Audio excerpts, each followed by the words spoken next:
I'm Tony. And I'm Jono, and we are 2/3 of Above and Beyond. Well, we got together, I got together with Parvo first of all at university, and we set up Anjuna Beats, and I met Tony because I did some sound design work for Yamaha, and Tony's brother bought one of the products I'd created, so Tony got in touch with me via his brother, and then we all met up, myself, Parvo, and Tony, and made a record together, so that's how we kind of started Above and Beyond, yeah. The first label that we had, Anjuna Beats, I suppose in a nutshell, releases music that we play in our DJ sets. So it's always been very club music orientated. But the thing that makes, I think, Above and Beyond and Anjuna Beats a little bit different is we've always really been into melodic, emotional music. So we tend to be up the melodic end of the spectrum. And when things started slowing down, we were really ahead of the game by launching Anjuna Deep, which was a kind of acknowledgement that there was a kind of crossover, I guess, between trance and house that wasn't really being exploited. And that area itself grew enormously, and Anjuna Deep has benefited. But I think in the last 3 or 4 years, Deep House particularly has kind of exploded. And despite its kind of true underground nature, is still providing a lot of very big-selling records. And Anjuna Deep has some fantastic artists. Dusky are probably the leading UK Deep House artist, and we're very proud to have them in the family. In the world, probably, yeah. And they're on Anjuna Deep. So the two labels kind of sit side by side, and we're very excited by both of them. In terms of our role in the labels, we sort of A&R them, so we choose which artists will be signed to the label. We also kind of work with those artists on how their tracks are sounding. Some tracks come to us absolutely perfect. Other tracks need a little bit more communication with the artist just to bring out the best in them. So, it can be anything from literally just signing a track that we love through to working on an album with an artist. So, programming the order of those tracks and, tweaking them a little bit sometimes as well. We really believe in A&R, and I think, I used to work for a record company, and I worked with a lot of really great A&R men.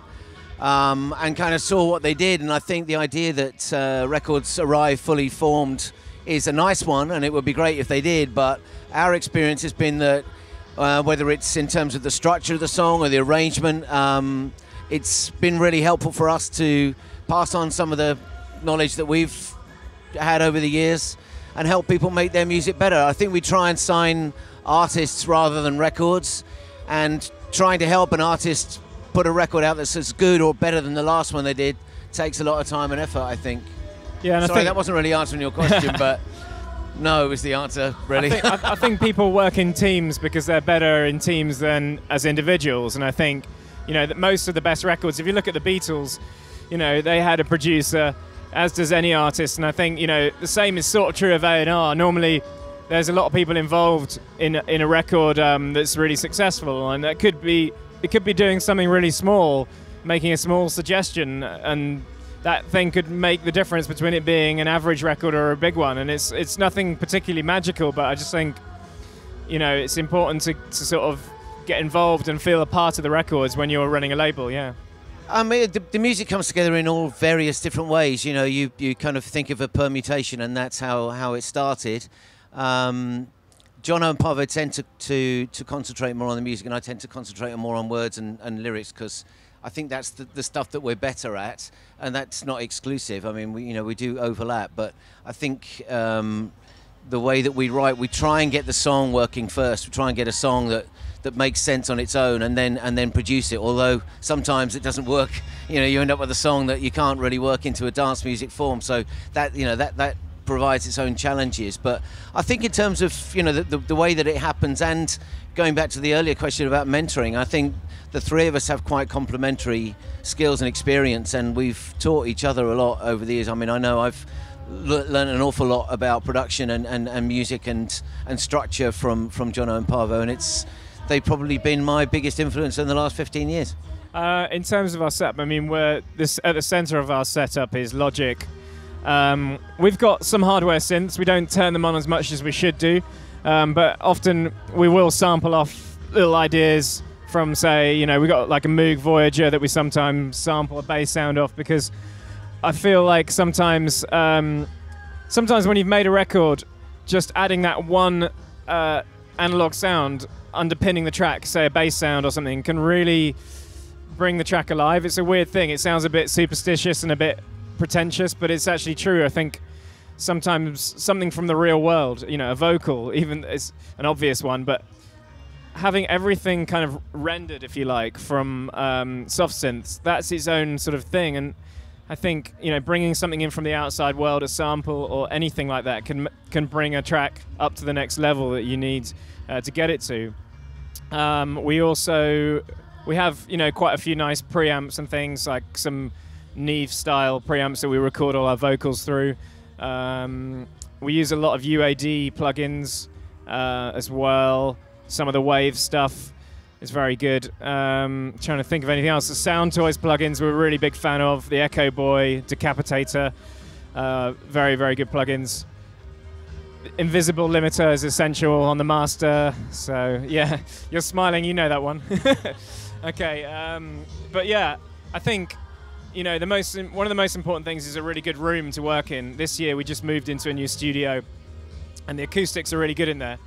And it's one of those things you hear people saying about the importance of good monitoring and good room, and sometimes people might go, yeah, you know, but it's all about vibe. But at the end of the day, if you can hear what you're doing and you can get good translation from your studio into any environment, and you know what something's going to sound like out of the studio, that's extremely important.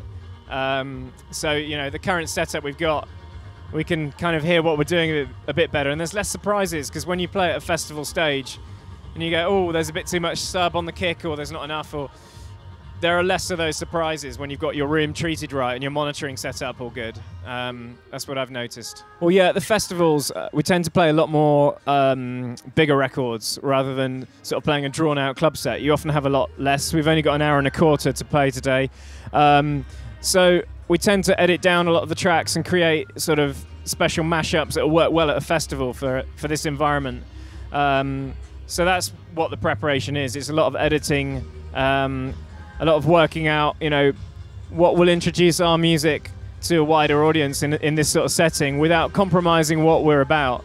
So we wouldn't play anything we weren't comfortable with, but at the same time, we will play, you know, some of our bigger tracks, I guess. The US audience is actually really, really open-minded, which I wouldn't have said so many years ago. When we first came here, you know, a lot of people didn't know so much about dance music, which is ironic because it came from here, really. But, you know, yeah, when you think about it.